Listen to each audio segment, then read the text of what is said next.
Hello guys, what is up and welcome to another tutorial video. In this video what I will be showing you guys is how you can shut down other players in Monopoly Go.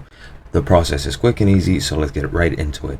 So to get the shutdown minigame, what you need to do is land your however you want to call it, your figure, onto any one of these train station spots. As you can see on each side of the board, there is exactly one, totaling 4 total train stations on your board.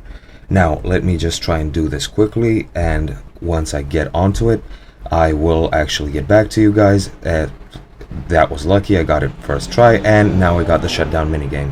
Once you actually enter this minigame, what you get is you get your friend's board, and you get all the structures that they have built on that board.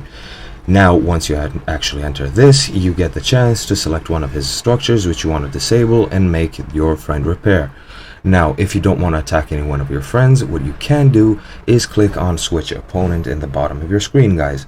Once you click this, you will see first the revenge tab.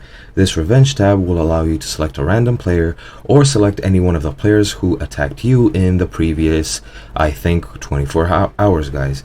That way you can get revenge on anybody who tried to attack you and actually get back to them.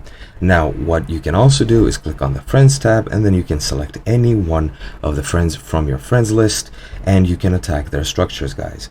I won't be doing this since my friends don't attack me very much, except for this cool dragon guy who I will select and attack.